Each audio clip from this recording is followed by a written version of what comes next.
Hello and welcome to Snowrunner News, and today I will let you know about the update 7.0 I think it is, which came out on PTS yesterday. Now PTS is a public test server for those who don't know, and I got to hold my hands up and say, well, I was under the assumption it wasn't coming out on PTS anymore, so I apologise, I got that wrong. I did mention that in the comments. A few people said no, it's not coming out on PTS, and here it is. So what have they got? They got the new map, Kola Peninsula region, and now it's called Imandra. I think it's exactly the same map as before. Now we've got the PTS-108 Warthog, and there's a new vehicle skin for the PTS-166, and the new add-on is the metal detector, and then the exclusive bobblehead dog is there as well, and you're like, yeah, whatever. Anyway, new activity with the trails, Ride on King and Lost in the Wilderness, and there's also the supported interior customization and interior customization modding tools, which means they just give us some air fresheners and some bobbleheads and some stickers, which isn't really that exciting really, but that might be just me. Somebody might be well excited for it, but that's what they've added for part of this update anyway. Now going on to some of the patch notes, there's quite a lot on there, and I didn't really want to go through all of it because it just bore you, but I will pick up on a few things what players will be interested, like players on the same internet connection can now play co-op. That is fantastic. Now they've supported tasks and contracts restart in co-op, so I thought we were having new contracts, but I don't know what the crack is with that.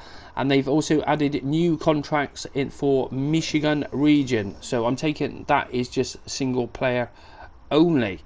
Now the other thing they've done is they've added a crane socket on the roof of all vehicles, apart from the PTS-420 Titanium, which that should have been done at the start anyway. It just goes to show you that none of the testers have ever tried to pick up a vehicle and put it on the back before, because they would have struggled.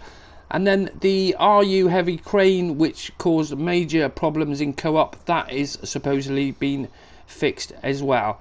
Now there are quite a few other fixes, and I won't go through it all today, but we will mention the modding tools. So they've supported the ability to add custom-made assets to the map, added support of gameplay zones setup, so that's garages, tasks and contracts. So it means they can actually, the modders can make maps and actually put contracts and tasks on it and what have you. So what this means for console players is you're not going to get this map for probably 2 weeks. It's always been a minimum of about 2 weeks before they actually drop it, and I was trying to dig it out because I'm sure I found something and they said they weren't going to be using the PTS, and that's why I mentioned it in quite a few comments, but I can't find my resources, can I? I'll try and go back and look at that. I'm not sure if it's what's going on. I'm sure I read it somewhere they weren't going to be doing that, but obviously here they are, we're on the PTS again, which is annoying for us console guys, because I don't want to see all the new map and see it all for like 2 or 3 weeks and then you get to have it. I want to see it as new, but that isn't going to be happening. So for those on PC, you can go off and play that map to your heart's content, and no doubt by the time we get it, you'd been bored with it and you'll be moaning for more content. But there you have it. Now we go on to the map itself, and I've been on Map Runner and there's quite a few information on there. It's a bit strange they've changed the name of the map, because I thought it was a different map, but it's not. It's the same map. It's just called Imandra. Now there is the overview of the map there, and it looks pretty similar to Lake Cov really, so I don't know if they're doing copy and pasting and just changing stuff around, I don't know, but that is the overview of the map. Now there is only one gateway on the map, which is at the bottom, down the bottom there. And then buildings wide on the map, we have timber shipment for wooden planks, we have the warehouse for the cargo containers, fuel and vehicle spare parts, and then you can also get metal from there as well. We also have the metal shipment for your steel and what have you. And then on there we have 3 watchtowers on Imandra map. Here's some of the missions on the map. 2 rock slides, 1 landslide, and there's 5 more visit location, and the rest are deliveries. Then there are some upgrades which everyone would be interested in, and the upgrades are the all-wheel drive for the Western Star 6900 twin steer is there. The race suspension for the PTS-108 Warthog, which is the new one, what's just come in. The active suspension for that, I don't know what this active suspension is. I think that should be tuned, but we'll wait and see on that. Then we have the metal detector module that is available on the map, and the active suspension for the PTS-16 Action, and then the upgraded engine for the Ford F750, which I know a lot of people are a bit annoyed about that one. So it's there. We have a better engine for the Ford on the next map. Now, the vehicles available, like we said, is the PTS-108 Warthog, and they're saying that costs about 33,900 to buy, so it's not too much money on there. So we do have some details on the new trails, which is the Ride-On King and Lost in the Wilderness. And the Ride-On King basically says, I bet an old sweat like yourself wouldn't mind a good challenge. Visit every zone. I've marked them on the map, and you've got to get there before the timer run, and you get a reward.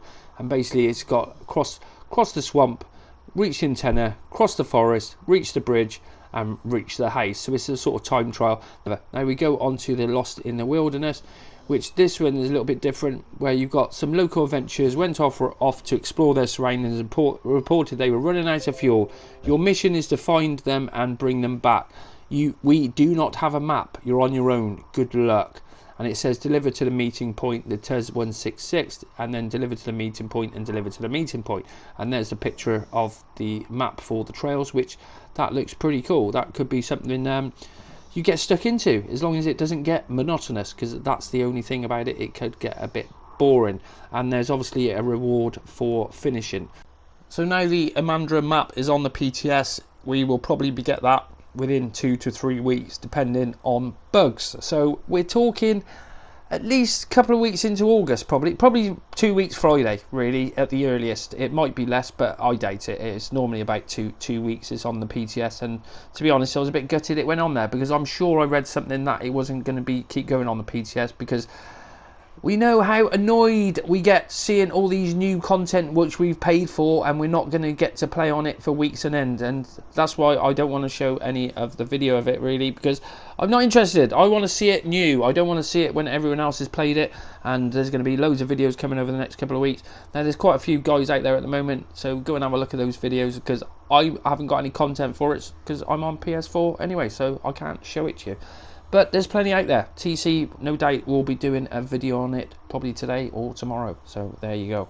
So that is your lot for today's Snowrunner news. And at least I suppose we are getting progress. It was just a bit strange that this wasn't tweeted or put on Facebook or anything. And it only popped in the forum, and I didn't even see it in the forum. I was checking on the forum last night before I did the video, and I didn't even see it in there. It's very strange. It's as if they were trying to sort of hide it from everyone, because they always tweet about it, and they didn't tweet nothing. So anyway, so hopefully we will get that in the next few weeks. Well, we will get it in the next few weeks. We just got to do what we do best, is play the bloody waiting game. So I hope you've enjoyed this episode of Snowrunner News, and if you did, I will see you on the next one.